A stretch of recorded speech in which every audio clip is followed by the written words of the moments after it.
Hello everyone, welcome back to Raw Faith, a father and son's journey through the Bible. Today we are at the chapel of St. Peter's on the Wall in Bradwell-on-Sea. Built in 654 AD by St. Cedd, this chapel would have originally been made with wood, but then it was rebuilt with stone from a nearby deserted Roman fort. Out of the ruins of an old tyranny rose this place of worship, which still stands today, and is one of the oldest largely intact churches in England. In this episode, my father and I read through the last few passages of chapter 5 of the Gospel according to Matthew, the beginning of the Sermon on the Mount. We hope you enjoy. So, Dad, in one of the previous episodes, you talked about going to Lourdes and how important that was for your journey. You've seen a movie about how Lourdes came to be called The Song of Bernadette, and you said that it's a favourite of yours. You saw it a while ago.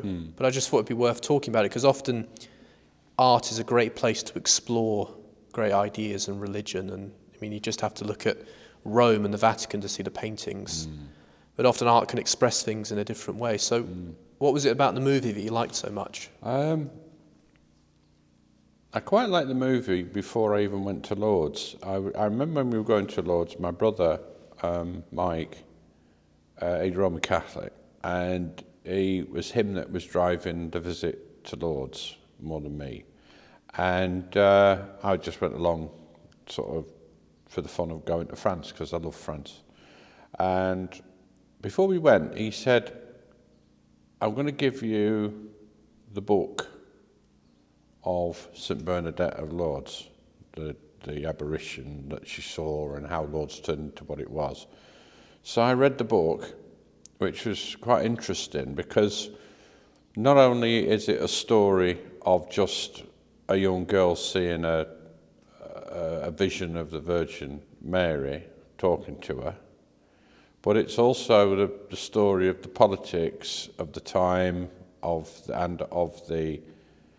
the town of Lourdes turned into an enormous place.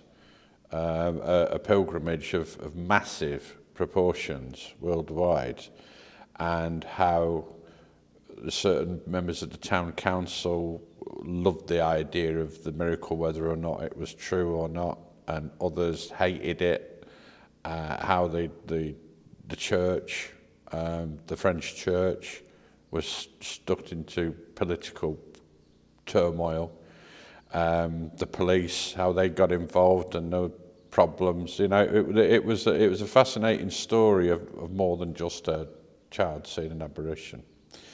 Not an apparition, a Vision. And then so I read the book, it was interesting, and then I saw the film, watched the film, and the film was quite well done, but it was a lot different than the book. In so much as the priest in the film was not seen to be as aggressive towards the young girl as Bernadette as he was in the book. It was sort of smoothed off a little bit, but it was still quite an entertaining film, and it tells the story of it fairly well. And I enjoyed the film before I went, which was sort of unusual because I wouldn't say I was particularly religious at that point. So there was something in the film that made me feel good. And then we went to Lourdes, and then the stories really unfolded of where they were all living in a jail cell because they couldn't afford a house to live in. Their dad used to be the miller, and the mill went bust, and he had to fall on paupers' handouts, and he ended up in a jail cell. In a disused jail cell. Well, we've been in that jail cell. I've seen it. I've seen what it. And to have 3 children plus you two in there, it's amazing. So I was sort of living the story while I was at Lourdes, and I was living the film while I was at Lourdes as well. And the old mill and where the river was, where they saw Our Lady and everything, and it was fascinating. It was a great thing to do, I think, to read the book, watch the film, and that was the right order in my mind, and then go to Lourdes was it made all the films sort of come to life in real terms, you know. So this is a historical event, and the book is a history book. But it's No, based it's on, actually it's a I novel. would say it was. Yeah, it was. I think you know, it's so many. It's probably about 15 years since I read it, but I remember it as being more of an observance of what actually happened. Right. So the event we're talking about is in Lourdes, which then was not a famous place. No, anything And but. a young nun saw an apparition. No, I want a nun. It was No? just a kid. It was a young kid, Yeah. and she saw down by the water an appearance of the Virgin Mary, Yeah, who spoke to her? who spoke to her. And the film gets into the events, and you mentioned that nobody wanted to believe her. They thought she was lying. Well, nobody could see it other than her. Right. And while she was bent down and on her knees, staring at this hole in the rock, nobody else could see anything but a hole in the rock. It was only her that could see the Virgin Mary, so nobody believed her. And then gradually, people started to believe her, and then a couple of miracles occurred, and then all of a sudden, then there was some people that all of a, I mean, there was one instance, for instance, where she said that there was going to be a spring, you know, a water spring. The lady had told her there was a water spring coming, and everybody was watching her. And then all of a sudden she starts scratching in the dirt and eating the dirt. And of course people thought she was crackers, she was going around a bend. And then sort of eating all this damp dirt. And lo and behold, the next day there's a spring comes out of where she was digging, a spring of water. And then somebody trapped off the water, and there was a child that was dying. And it was going to be, you know, the doctor said it was going to be dead and everything. And the last, because this spring of water came from what was seen as a religious appearance, a mother took the kid down to the water and chucked it in the water and everything, and the kid got immediately better. So, and then there was lots and lots of people got better through the water, and it just sort of became more and more and more and more of a miracle place. So, and that all started with her sort of grabbing around in the dirt, eating dirt, and everybody thought, oh my God, we're going to have to send her to an asylum, you know. But then this spring occurred, and now there's tons of water comes out of that place, you know, which I've bathed in as well. You know, it's quite an incredible story, actually. So even then there was doubt. Oh yeah, real doubt all the way through. And there's an element of the story that Vincent Price plays the prosecutor that's always trying to stop Bernadette and trying to put her in jail and stuff. And he's an atheist, and it concentrates on his sort of journey through it all as well, and he becomes mortally ill. He's going to die of a cancer of the throat, and it sort of touches on his journey into it and how an atheist sees it as well. You know, fascinating film, I think. Yeah, it's there are a lot of religious films that are made that you could describe as propaganda, but every now and then you get one where they're really wrestling with the story. I mean, I've got a favourite. Nobody knows of it, but it's called Last Days in the Desert. Oh, I've seen it. Have you seen it? It's Ewan McGregor. Ewan McGregor, who faces the devil. Devil, and Obi-Wan Kenobi himself. Yeah, in the highly criticised, actually. Really? Yeah, because it's technically a fictitious story. That's right. Because it takes place in the 40 days in the desert when Christ is walking around, which we covered actually. We did, because the devil tempts him. We did that in chapter 4, I want to say. And he plays the devil as well. So it's a dual role. Yeah. Which I like, because it implies that, you know, the devil's within all of us type thing. Yeah. But there's some incredible debates between where he's arguing with the devil for half the film. And he has some great, you know, there's some ironic lines in there where the devil says to Christ, he says, do you really think anyone's going to care what you did 1,000 years from now? Which is quite ironic, because 2,000 years later we do. But he makes a lot of powerful arguments as the devil of like why it's all nonsense. And really hammers him, and it makes you think about your faith in your own way. Very small film, but yeah, I like that one. And so It's interesting how movies like this, Silence by Martin Scorsese, they really wrestle with faith. They don't take it for granted. No, and you know, sometimes that can be difficult for people. Yeah. I remember as a young man when Monty Python's Search for the Holy Grail came out, and that caused a right old fuss, you know, with priests and vicars and things like that. And yet, I'm a Christian with a rock solid faith, and that's one of the funniest films I've ever seen. It was just absolutely hilarious, and it's obvious that it's not Jesus Christ. It's just a bit of a rippy take of some people thinking he was. You know, it's just so funny. Okay, they're all singing "Look on the light side of life" on a cross. Some people would find that irreverent, but I don't. You know, and likewise, that film that we're talking about now is highly criticised, I think, because it was fictitious. But it's an exploration of, you know, of the things that surround us in our faith and also in life in general anyway. And I think if you're strong in your faith, it shouldn't bother you. Yeah. You know, we have bigger persecutions than somebody making a film. Yeah. You know. So I don't think we should be frightened of talking. We shouldn't be frightened for theology. Yeah. We shouldn't be scared of talking about the Bible. We shouldn't be scared about finding out what the Bible means and perhaps challenging it. Yeah. They shouldn't be scared of that. We should be okay to do that. Yeah. Because any organisation, religion, cult or otherwise that starts saying you can't question something strikes to me to be suspicious. No, I so agree. Everything should be able to stand up to scrutiny, and if it doesn't quite fit, okay, nothing's perfect, but at least be honest about it. Yeah. You know?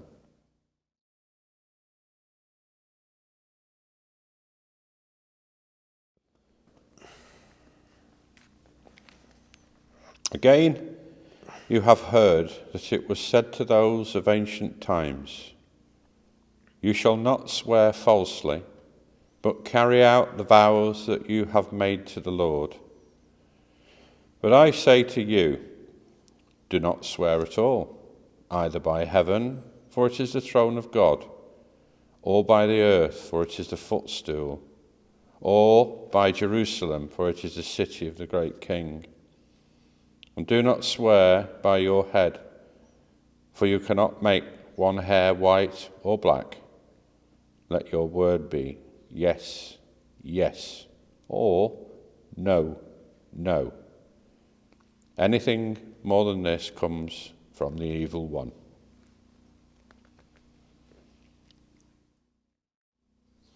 There's a few things I took from that.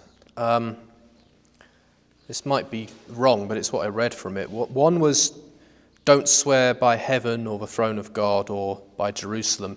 To me, that kind of says you don't have the right to swear on those things because you're not as great as those things are. You're a flawed human, and you're weakening those institutions to make your oaths that you're not going to stand by on them. Yeah. I think to make a contract, if you swear to something, to make a contract, you've got to have power to deliver. You can't deliver the King of God. You can't deliver the earth. There is that as well, yeah. The bit at the end made me think of something with the whole just let your word be yes or no. Anything more than this comes from the evil one. My thoughts went to George Orwell. He wrote an essay, I think it was Politics in the English Language, where he talked about those who tell the truth talk and write plainly, and those who are trying to lie and deceive talk quite loquaciously, use lots of complicated words to disguise themselves. And so what he's saying here is stop hiding in your words, not just say yes or no, and then you have committed, and you've made yourself plain. So there's an element of trying not to be. That's exactly what I took out of that part. Deceptive. Yeah. A complicated contract is usually got things in it that can be overcome. Yeah. And it's all these, oh, well, if this happens, and it's like yes or no. That's right. Caveats all around it, Which plays in a lot of what we've been reading before is stand by your morals, essentially. Hold yourself to a higher standard, and you can't hide. You can't make excuses. Yeah, it's like saying, no, I will do this, or no, I can't be a part of that, and it's as simple as that. It's amazing how we've read some passages that are quite poetic and symbolic, and it's kind of hard to dig into them, and then passages like this, maybe this is arrogant speaking, but just seems to be plain, just speaks for itself. And the other thing that I saw, let me see if I can find it. Again, you have heard that it was said to those of ancient times, you shall not swear falsely, but carry out the vows you have made to the Lord. But he's saying, but I do say to you, do not swear at all. So he's saying, don't swear. Because perhaps in our faith, if you swear a contract to God, by definition of our humanity, we're going to break it. Yeah. We're going to sin, we're going to break that contract. So don't, yes or no. Don't promise you're going to do something when you're not when you as know well. you can't, almost. And the other thing it made me think of was, what's the first thing that a liar says to you when they're trying to convince you? I swear to God That's right, that I didn't take the money. You know what I mean? So you're also, you're dirtying these ideals by putting your own flaws on it. Yeah. Because that's what we've talked about so much before, is one of the reasons people look down on Christianity is because of the faults of Christians. We're letting it down. Yeah. You hear all these stories in the news and you just think, oh my God, no wonder nobody wants to come to church. Because we're claiming to speak on behalf of this religion. Yeah. And then you see what those people do. Making a mess of it. So I think it's a good one to think about is do your best and speak clearly, but don't pretend that you can do more than you can, really. Good one, that.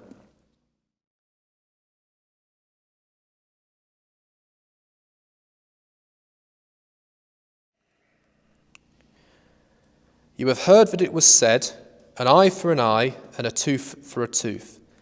But I say to you, do not resist an evildoer. But if anyone strikes you on the right cheek, turn the other also.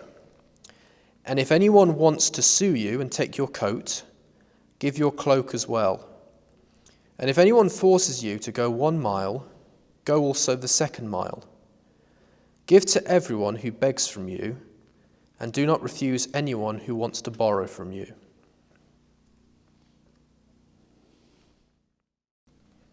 This is one of those revolutionary passages that was revolutionary at the time and still is. And difficult, because all I'm thinking of is if I act like this, I'm going to be taken for such a sucker. If someone's hitting me and I turn my other cheek, they're just going to hit me again and laugh.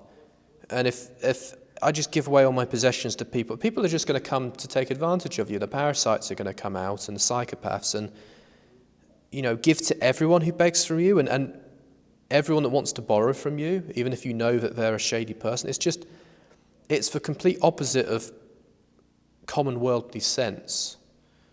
But then I do see a few bits in it. I do see the whole getting rid of an eye for an eye and tooth for a tooth. The thing is, that sort of vengeful justice never really actually gets you justice. It just escalates, it just builds resentments. This is how you see gangs form that hate each other. What's the word they say? An eye for an eye and a tooth for a tooth leaves everybody blind. Yeah, and it's and everybody wants to get even, and then it just escalates into a war. So I do get it on some level of just not adding to the evil of the world, and not letting things escalate, not letting things go to that another level. But I have to say I do struggle with the whole give all of your stuff away if people ask. I get it in the sense of there are people that genuinely need your help, and how much are you closing yourself off to it. But of course the cynical part of my brain goes, well, how do you know they're not taking advantage of you? What did you see? I see one or two things that make sense in it, and the rest of them make sense, but are almost impossible for human beings to achieve. The only, I think, person that I know of anyway, I'm sure there must be others, But a modern human being that I'm aware of, the one that got close to this would be Mahatma Gandhi. Yeah. He had nothing. He owned nothing. He owned a loincloth and a weaving loom. And was a man of absolute peace. And when people were fighting, he went on hunger strike. You know, I look at it, that you've heard that it said an eye for an eye and a tooth for a tooth. But I say to you, do not resist an evildoer, but if he strikes you on the right cheek, turn the other also. Now,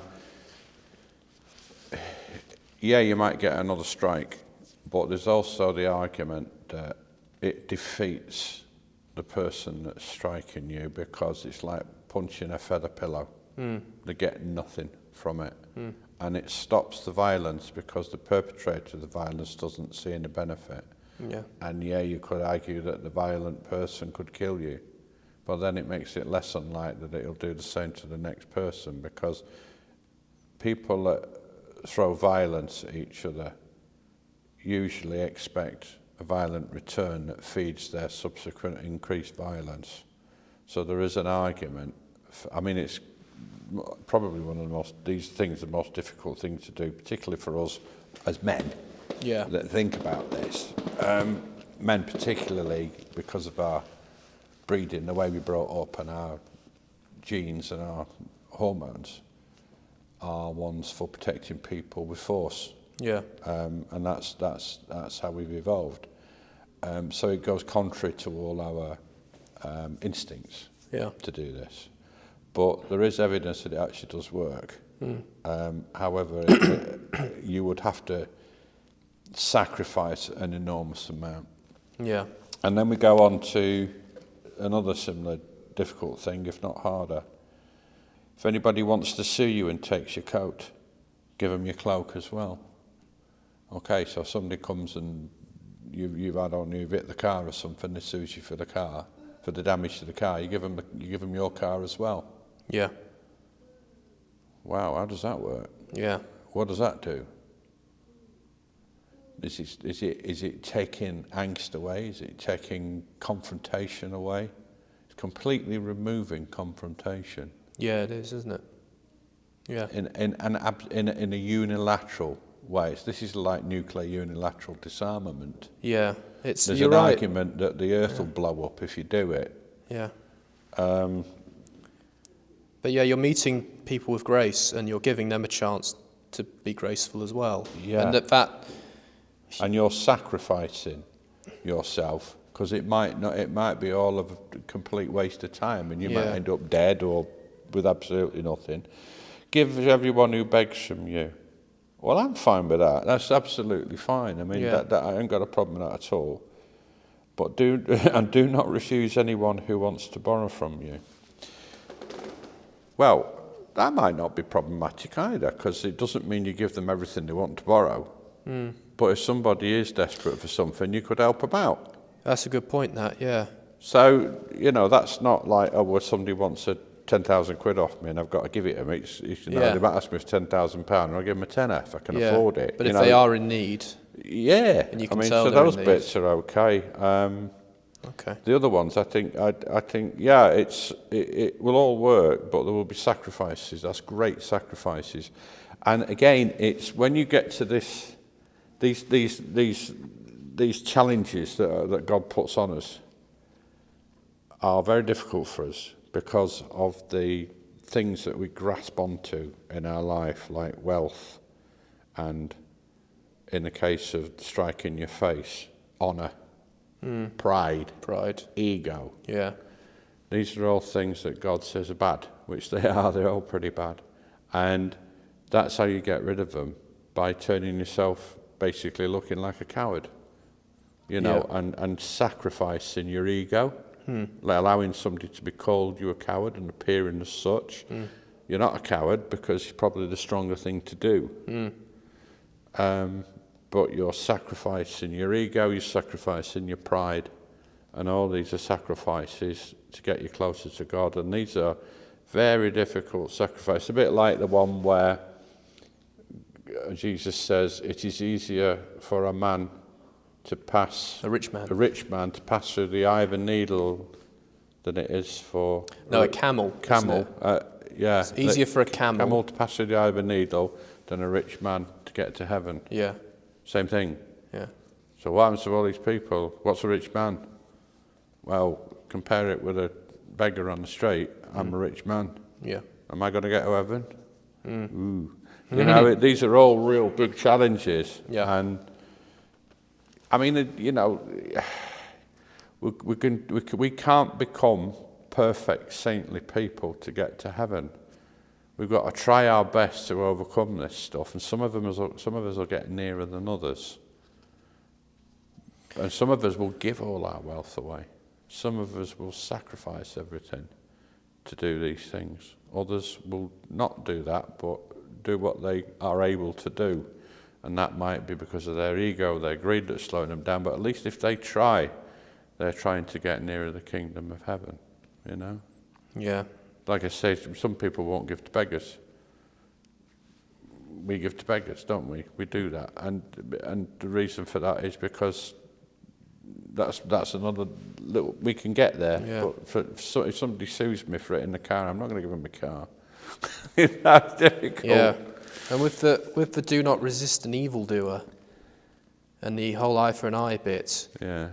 there is also an element of what makes you think if you actually met that evil person in combat, you wouldn't come away a worse person. No. Are you so in control of your emotions? That's right. I've had it where I've had the opportunity to retaliate, but I can see that I wouldn't be in control of myself, and God only knows you'd go too far and do something stupid.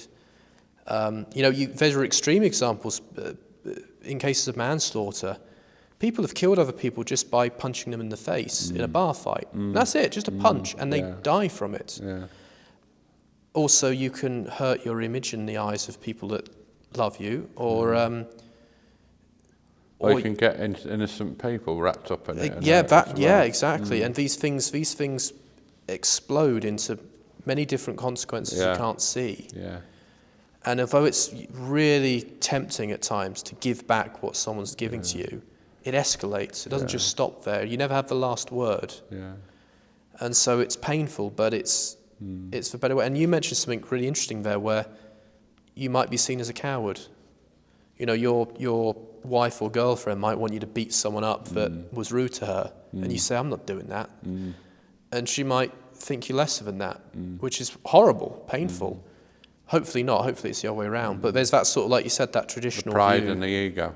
The pride and the ego is you want to go and be the hero, but chances are you're pride and the ego are really bad things. They really are. Really bad things. It's hard in those moments where you want to retaliate, to keep a cool head. So I guess... I've seen a lot of violence in my younger life, in Yeah. the environment that I was in, and there weren't many situations when the dust had settled and it finished, where people had actually thought it was a good outcome. Wow. Yeah. I don't remember any that felt it was a good outcome. Yeah. Some might have been bravado Yeah. and thought it would. But when they the sword of Damocles finally fell and people were held account to law and stuff like that, it was never a good outcome. Never. Yeah.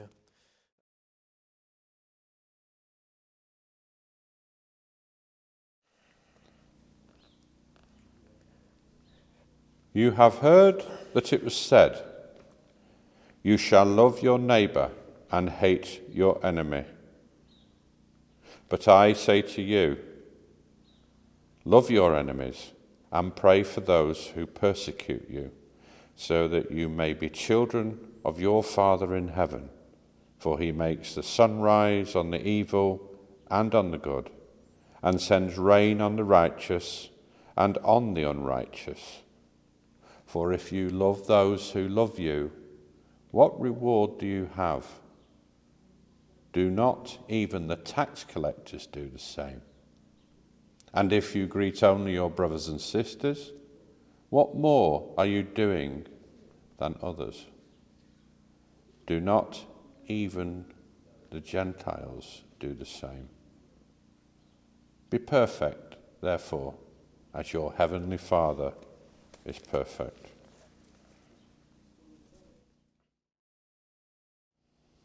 What did you notice in there, Dad? It's a big one for me, this one. It's these are all difficult things to do, but this one's a big one, and it's all about forgiveness. It's all about not holding on to hatred and resentment, and it's all about loving one another and treating people equally, no matter who they are. And the whole key of it, I think, comes from that God loves everybody, no matter who you are. It don't mean you're a mass murderer or you're a saint. He loves both, yeah? And the aspect to this, again, is not to hold on to hatred and to pain and to love your enemies. Now, if you've got an axe murderer that's just killed 2 people, loving your enemy doesn't mean bringing him into your house and introducing him to your kids. It means locking him up and keeping him out of harm's way and keeping him safe from other people. I'm fine with that. But don't hate him and don't hold resentment for him. Pray for him. Hope that he sees the errors of his ways. Hope that he makes his way to heaven. Forgive him for what he's done. Because forgiveness is this thing that takes away this resentment. And even if you've got somebody that's killed all your children, you hold on to that resentment and it'll eat you away. You forgive him and come to terms with what's happened. Don't mean you've got to let him out. Don't mean you know that you've got to let him do it again. But it relieves you of that resentment and that burden of hatred which will eat away from you. There was a person that I remember, the Omar bombings, that lost his daughter in the bombings, and he immediately on the second day he says, I forgive the bombers for what they've done, because they're disillusioned fools. He said they're idiots to think that this is going to help anything, and I forgive them for it because they're stupid fools. I don't mean he'd give them another bomb. That means he's moved on. He's forgiven them. He's taken all the pain of his resentment away from it. Because if you do hold on to that anger, they're winning. They're beating you. The devil's winning because you just it eats you up. You wake up in the middle of the night thinking about it. It'll come to you on an anniversary, and the hatred will come out, and the pain, and the stress, and the anger will come out. As if you can actually forgive somebody, it takes all that away. It actually does dissolve all that away from you, become at peace. So it is, and also it might help the other person, hopefully, realise. If you've got somebody that's facing you with resentment and hatred, it tends to put barriers up and build things up. If you've got somebody, I will forgive you. I mean, you be careful how you forgive people. You know, if you go, I remember somebody once that used to go to say, I forgive you. Well, can you imagine what that'd do, can't you? You know, woo, you know. So you don't have to even tell somebody you've forgiven them. Yeah. You just do it between you and God. Yeah. And it takes that. Yeah, that's patronising that. You don't want to do and that. Just that's not it all really up forgiving again. somebody. No, that's hurting them, you know. Yeah. And so it's that comes in this very, very strongly, and I agree. And I did some intercessions last year, and it was at the time when we were having problems where our Archbishop resigned because he had to take the corporate can for a priest that hadn't been dealt with and had been abusing, I think, children. And in the intercessions that I put in prayers for the children, put in prayers for the Archbishop, you know, that he'd come to terms with the things that he's missed, etc., and what have you. Prayers for the parents of the families. I put all these in the intercessions, and then I put what I thought might have been a controversial one in, and I talked to Father Andrew about it first, and the prayer was a prayer for the actual perpetrators, that God forgives them, and as such, we should forgive them, and also that they see the errors of their ways, that they see God. So it was a prayer for the perpetrators as well, of forgiveness. Yeah. And bless him, Father Andrew, I love him to this day for doing it. He said, no, you must put that in. Because that's a difficult one for people. And I was going to broadcast that in the service, in the intercessions. Anyway, it was broadcast and it went down okay and it worked. And everybody at the end said, you know, in your mercy, and they also did our prayer. So it didn't cause as much controversy as I thought it might in the church. But it's a difficult concept, isn't it? Yeah, Now he got caught out on TV. Yeah. He went on telly, which I don't think he should have done. He started talking about the events of what this is had happened. This is the former Archbishop Justin Welby. Justin Welby. So he was talking about his situation of why he did what he did and why he resigned, and also the BBC trapped him a little bit because they said to him, "Is it correct that you have forgiven the perpetrator? I think he was the minister that had abused the children?" Yeah, and he was on the spot yeah. because yes, you do forgive people if you're a Christian. Yeah, and he said, "Yes, I forgive him," and of course, if you don't understand the concept of that in Christianity and you don't understand how forgiveness goes for everybody, like we've just read there, it sounds terrible. It's an awful soundbite, and he got trapped by it. It was awful how he got trapped into that, but I fully understood where that came from. Yeah. It doesn't mean that if you forgive the perpetrator of those acts, that you release him onto the streets and let him do it again and he becomes a personal friend. That's not the case. He's got to stay in prison. He's got to keep society safe, and you don't let him out and about. And he's not generally a nice person. No. But it doesn't mean under God you don't forgive him his acts, because if you don't do that, you'll hold that resentment in yourself. Yeah. Yep. Yeah, one of which, again, this has been the case with a lot of these, of how revolutionary it is to, because it says here, "You have heard it said, you shall love your neighbour and hate your enemy. But I say to you, love your enemies." Now that was hugely revolutionary, because in the ancient world, it was a normal moral statement. If you were asked, what is it to be a good person, you would say to look after my family and to hurt my enemies. That was a genuine, perfectly reasonable thing to say. That was the case in reading Socrates. One of the reasons he was put to death was because he told his Athenian friends that you shouldn't do harm to anyone. So these sort of early, that was about 500 years before Christ, Judaism was around. But there was this kind of mindset changing slowly of understanding this is unacceptable. And it was sort of found in philosophers and a bit of Judaism, and I'm sure off to the east. There was an Eastern man that said something similar. I want to say it was Confucius, but I might be wrong. But it's really exploded in the West for Christianity, and the reason why is because this sounds foreign to us now. That's the effect of Christianity that we've had for thousands of years, is now we don't think like that. We might secretly... Changed our values now. It has changed our values so powerfully, but I just wanted to mention that this was an extraordinary thing to say at the time. Yeah. That, no, you've got to love your enemy. Not just be a good person, not just treat others as you wish to be treated. Someone that's wronged you, you've got to love them. It's a hell of a thing to ask of someone. Well, it's one of Jesus' fundamental verses that he says, "I ask you to love one another, just as I have loved you." Yeah. And that's an unconditional one another. Yeah. But it's funny because I read down the passage and it says, it's lovely because it says, if you love those who love you, what reward do you have? Basically it's saying, what does that matter? Yeah. That's easy, anyone can do that.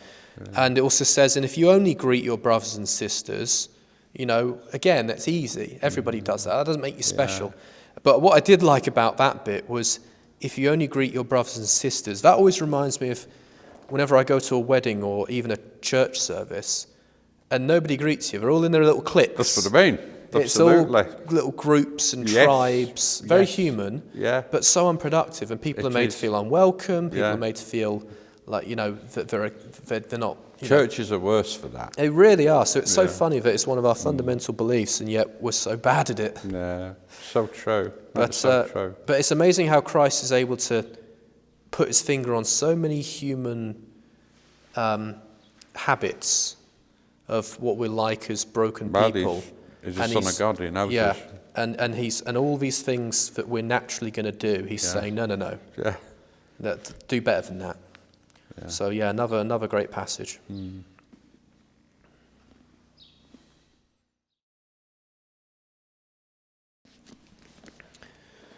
So what do you make of those? Oh, we've got lots and lots of great aspirations for us there.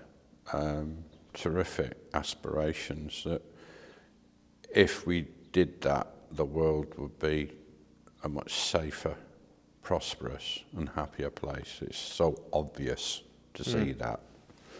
And because of the weakness of man, we'll never get to that point, I don't think. But we must aspire to these things, definitely. There are some there that are virtually impossible, but to achieve the same beauty and status as Jesus is impossible on this earth. I don't think you'd ever get to that. It's always going to require you to do more. And you might be at the bottom of that, or you might be at the top of that, but it's always not there. Always. You can't be. You're a human being. Jesus is the Son of God, the divine person. Interestingly enough, there was one thing that I thought about that sort of came to me a little bit afterwards, and it was on the oaths. Yeah. Basically contracts. We're talking about contracts. And one of the things he said was, don't fill it full of small print. It's either yes agreement, no agreement. Okay? And in the commercial world, that's known as the spirit of the agreement. Right. And the spirit of the agreement is all about what the agreement is and what it's meant for and who is responsible for what. Now that's always generally understood, but what people do is they then write the detail around that to stop people doing something differently. So you could say that about this passage, because if both people are honest in the contract and understand the spirit of it, there isn't any other need than a yes and a no. Yeah. Because if something goes wrong or somebody is unable to fulfill part of it for whatever reason, they will still honour their part of the contract to the amount that they are possible to do. And that is an agreement between two people. Yeah. So what God is saying, what Jesus is saying, is you don't need all that small print.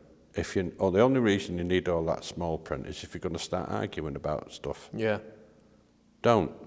Both be honourable. Yeah. Both understand the principle of the contract. Yes, yes. No, no. He's fine. Yeah, it's interesting you said this to me years ago now. Tell me if I've misquoted it, or misremembered it. You once said the reason why contracts exist, like all the fine print, is because people don't trust each other. If we actually trusted each other, if we were true to our words, like the book says, we wouldn't need those massive pages of documents and, if this happens, you can't do this. So it's interesting you mentioned that, but wouldn't it be so much plumb and simpler if we could take people at their word? You can kind of do that sometimes with a friend or although not always. You can do it in business as well. I know a guy, Jennifer, is a lovely man. And he if you ever did work with him, he wouldn't ever take a written contract. Right. He'd shake your hand. And that's better, do you think? And he'd expect you to fulfil your part as he would fulfil his, and that's as much as you need to do. Very prolific in the Middle Eastern world. Really? Yeah, where your word is much more powerful than it is over here. In the Middle East, when you give your word, it's a very, very powerful thing. Right. In the Western world, it's not as much as powerful anymore. It used to be, but it's not anymore. Right. So, but over in the Middle East, people don't have lots of winged They have lots of negotiation. That's where you get the haggling and all this lot, and that's fine. And you finish all your haggling, then you come to your agreement, you shake hands on it, and that's a deal done. Not to be mucked about with afterwards. The negotiation is done at the beginning. That's why it's so severe in the Middle East, is to get things sorted out right at the beginning and then stick to it. Right. Start all your arguing right at the front. Do you bring that into your business when you do? Oh yeah, I suppose people would say I'm overtly generous. It's just a part of your Christian life that you bring in and I don't want to say overtly generous. I mean, oh, you could have got away with not doing that. Yeah, well, yeah. That's not how I operate. Yeah. For instance, if I was going to give some work to somebody and something happened and I couldn't fulfill it, I'd do my best to compensate them for it. Right. Because I'd wish that people would do that to me as well. Yeah. I wouldn't just say, oh, that's just gone, sorry mate. Yeah. Because I've had that done to me by friends, you know. They've dropped me in it financially because of their business has changed and they think it's all right.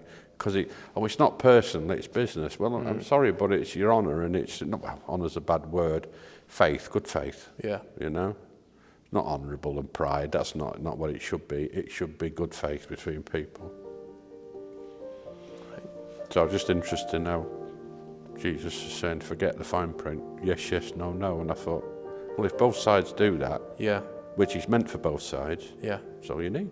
Yeah.